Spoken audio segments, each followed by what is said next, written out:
Hello, welcome to today's notes, Balancing Equations.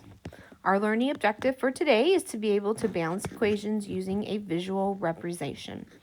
This week we will be spending time as kind of a prequel to our equations unit that we'll do after spring break. But we wanted to kind of give you a little bit exposure to some kind of equations and talk about why do we do what we do. So today is all about visual representations.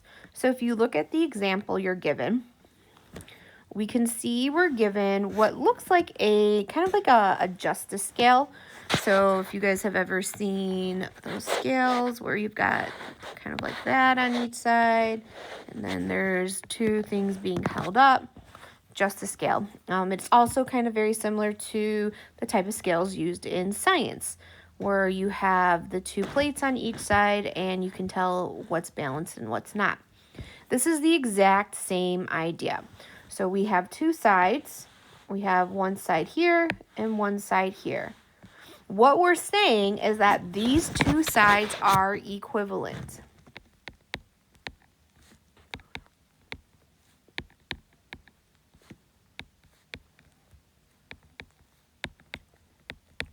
And what that means in terms of what we're doing is that if we're talking about how much is on each side, we're saying there's an equal amount on each side.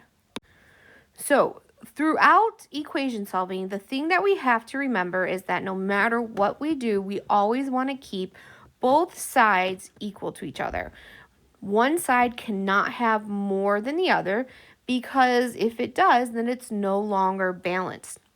And we do that by using balanced moves.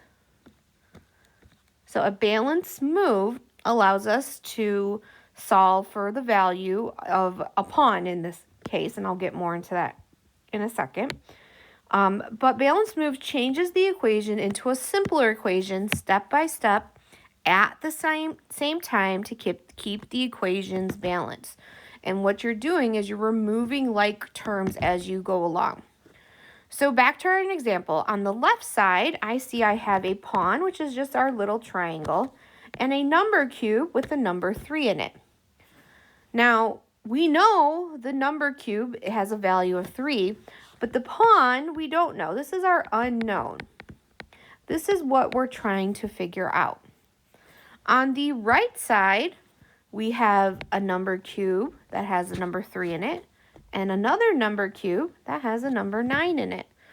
These, we both know what the values are, so we can use this information to help us solve for the value of the pawn.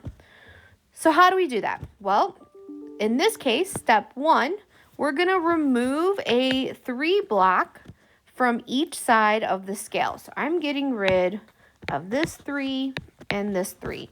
And in doing so, it keeps the scale balanced because the same amount is being pulled from each side of the scale.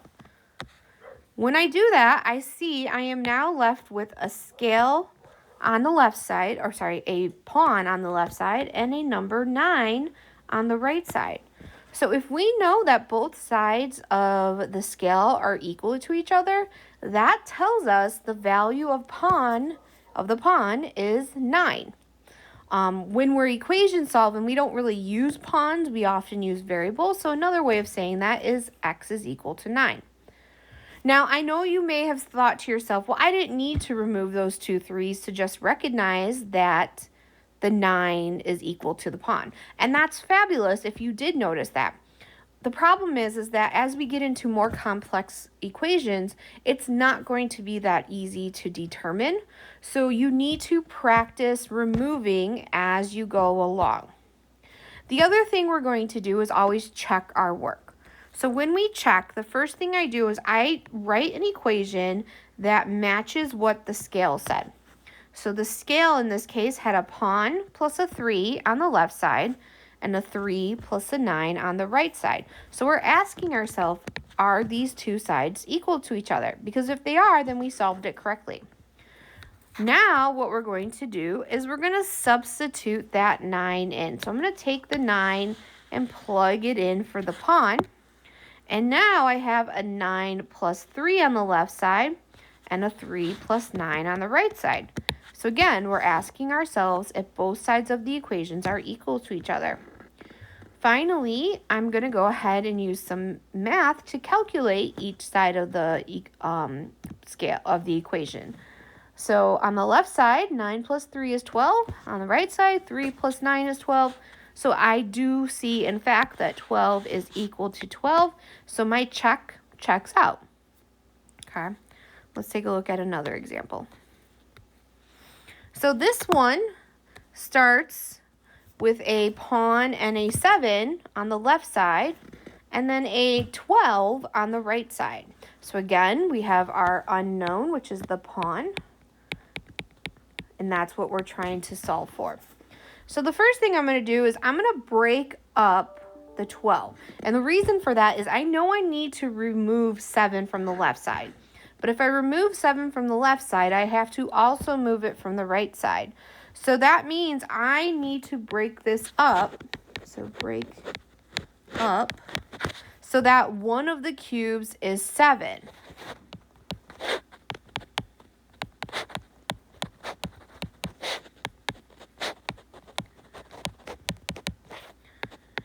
So how can I rewrite the value of 12 into two numbers where one of them is 7? So in other words, 7 plus what is 12? Well, I know 7 plus 5 is 12, so I'm going to go ahead and rewrite the 12 as a 7 and a 5. Next, I now need to remove the 7 number cube so the pawn ends up by itself on the left side. So I move that number cube, I remove that number cube. Now I'm left with a pawn on the left side and a number cube of 5 on the right side. So this tells me the value of the pawn is equal to 5, right? Ultimately, the only way we can figure out how much the pawn is if we get it by itself. If we were to check, I start with what was on my scale, which in this case was a pawn and a 7 on the left side, and then a 12 on the right side. That was our first step. Step 2, I plug in what I said the pawn was equal to, which in this case is the 5. So now I have 5 plus 7 on the left side and a 12 on the right side. So again, I'm still checking to see if those are equal to each other. And then I do the math. 5 plus 7 is 12.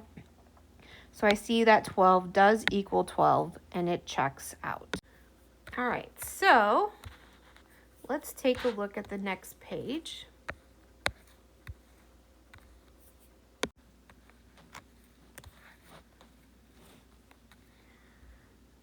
All right, so let's look one more. So for this next one, I have even more going on. On the left side, I have 3 pawns, 3, 3, 3. And then on the right side, I have a 10, 10, and a 1, which we know 10 plus 10 plus 1 is equal to 21. So because we have 3 pawns, we need to figure out the value of 1 pawn. So basically what you're doing is you're splitting up whatever the number blocks is, in this case 21. You need to split this into 3 groups because there's 3 pawns. So I need to split into 3 groups. Let me rewrite that.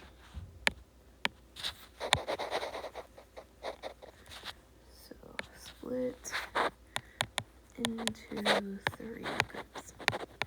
And whenever you're splitting something up evenly, you're always using division. So in this case, we're going to do 21 divided by 3, which is 7. So I'm going to rewrite the value of 10, 10, and 1 into 3 equal blocks of 7, 7, 7. So now I have 3 pawns on the left side, 3 number cubes of equal value on the right side, So that tells me each pawn is equal to 7. So let's go ahead and let's do the check together. So remember, step 1, I rewrite what was originally on the scale. So that was 3 pawns,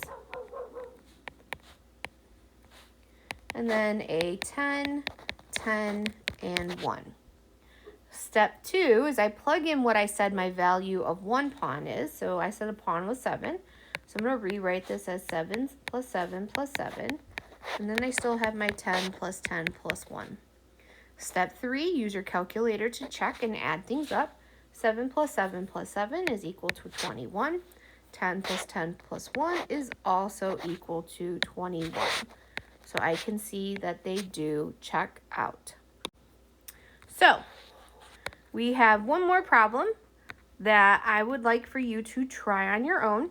So go ahead, pause the video. You're going to attempt all the steps for number 4, and then also do the check.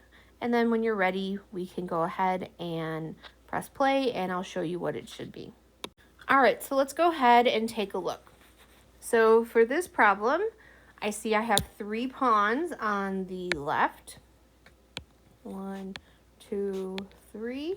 I have a number cube of a 9, a 5, and then I also have another pawn on the right. So in order to solve this, I know I'm going to have to first get rid of this pawn over here. It does not help me if I have pawns on both sides. So I'm going to go ahead and remove that. But remember, we said whatever you do to one side, you have to also do to the other side. So I'm also going to remove this pawn as well. So let's go ahead and redraw what we're left with. So we're left with 2 pawns here, and then a 9 and a 5. Okay, now the next thing I'm going to do is I'm going to go ahead and add my 9 and 5 together, just so I have an idea of how much I'm dealing with. So 9 plus 5 is 14. So now I have 2 pawns on my left, 14 on the right. So I know I'm going to need to split that 14 up into 2 groups because I have 2 pawns. So I'm going to essentially be doing 14 divided by 2, which is 7.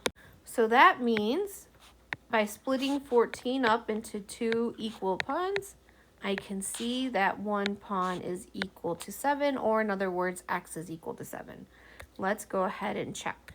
So step 1, I rewrite exactly what was on the scale to begin with. Step 2, plug in for my pawn, so that was 7.